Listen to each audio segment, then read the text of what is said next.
ओवैसी जी, लोग ये भी कहते हैं कि आप मामले को सुलझाते नहीं, कई बार भड़का देते हैं। जब ज्ञानवापी का मामला चल रहा था तो आपने वो 6 दिसंबर टाइप बात कह दी। हाँ बिल्कुल बिल्कुल सही है वो। क्यों, क्या 6 भड़काने दिसंबर? नहीं हुआ ओवैसी जी? क्या आपकी नजर में 6 दिसंबर अच्छा दिन था? नहीं नहीं, नहीं, आपने बोला 6 नहीं दिसंबर। नहीं, आपकी नजर में या देश की नजर में 6 दिसंबर अच्छा दिन था क्या? पुराने घाव को भाई करना अच्छी बात है। सुप्रीम कोर्ट को पुराने वादा, घाव को सुप्रीम कोर्ट को वादा करके आपने तोड़ दिया, नहीं हाथ लगाएंगे। अच्छा, हैरत की बात तो घावों को हरा करना अच्छी बात है। देखिए, जख्म जो दिया गया था उस जख्म को याद रखिए, दोबारा जख्म नहीं लगना चाहिए। आप हिस्ट्री से सीखते हैं, हिस्ट्री को रिपीट नहीं होने देते आप। पर ऐसा तो कुछ हुआ ही नहीं उसके बाद।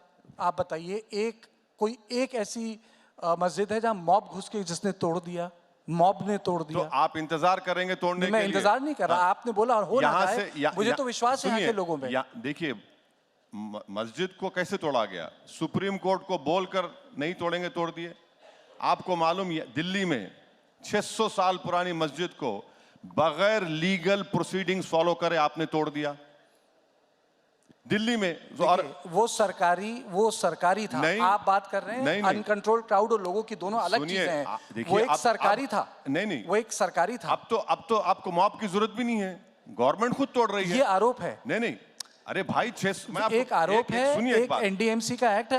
कोई एक्ट नहीं है, कोई एक्ट नहीं। देखिए, एक अनकंट्रोल मॉब था। अनकंट्रोल मॉब वहां पर आप कौन लेकर गए? मैं टीवी 9 के दफ्तर पर एक मॉब को ला लूं और अदालत फैसला नहीं, सुनिए, हेमंत साहब के ऑफिस को तोड़ दूं नहीं और बोलूं अनकंट्रोल मॉब था? अरे ये क्या बात है? अरे दो अलग चीजें हैं। अरे कानून तो रहेगा ना मेरे भाई, इसका मतलब देश मॉब से चलेगा? तो फिर आप एल कपूर को मना दीजिए प्राइम मिनिस्टर। अदालत, अयोध्या में अदालत, बाकी जो मसले हैं मथुरा के वो अदालत। मेरा एक ही बेसिक सवाल है, हल्द्वानी में अदालत। सुनिए, आप ही की जबान में, अगर ये मॉब 6 दिसंबर को मस्जिद को नहीं तोड़ता तो कोर्ट का फैसला क्या आता? बताइए मेरे को। ये तो हाइपोथेटिकल बात है। अरे हाइपोथेटिकल बात नहीं है, बिल्कुल जो हुआ ना, आपने फेट अकम्पली कर दिया मेरे लिए। आपको नहीं लगता लोगों की आस्था महत्वपूर्ण है देश में? अरे भाई, आस्था से देश नहीं चलता मेरे दोस्त, संविधान से चलता है। अगर आप आस्था पे चलाएंगे तो फिर आपकी आस्था मेरी आस्था बड़ी कैसी होगी? जरूरी है कानून, संविधान जरूरी है कानून के लिए, पर देश तो हमारी देश में आस्था तो महत्वपूर्ण है। नहीं, आस्था सब है, मगर संविधान पर भरोसा होना चाहिए। अच्छा बताए, प्राण प्रतिष्ठान क्या था? संविधान था, इस देश की आस्था थी, जहां इस देश के सारे बड़े लोग मौजूद थे। कौन? प्राण प्रतिष्ठा अयोध्या में। अरे भाई, मैं कह रहा हूं कि अगर 49 में जीबी पंत मूर्तियों को रखने की इजाजत नहीं देते और नायर साहब अपना ईमानदारी से काम करते तो 22 जनवरी होता। उससे पहले भी कई बार कोशिश हुई। क्या निहंग भी थे वहां? कहाँ पे?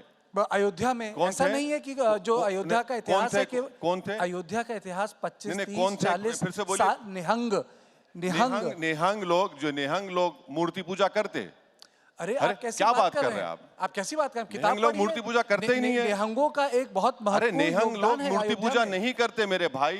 अरे देखिए, निहंगों का बहुत महत्वपूर्ण योगदान है। ऐसा है ना कि हर मजहब में गद्दार लोग होते हैं, तो क्या करेंगे उनको? आप निहंग बोल देंगे उनको? आप किसको गद्दार बोल रहे हैं? बहुत से लोग हैं। नहीं, कौन गद्दार है? अरे बहुत, मैंने गद्दार शब्द का इस्तेमाल नहीं किया। टीपू सुल्तान को शहीद करने मरवाने वाले मुसलमान गद्दारी थे उसमें। सिराजुद्दौला को नुकसान पहुंचाने वाले मीर सादिक, बहुत है, बहुत से आस्तीन के सांप हैं।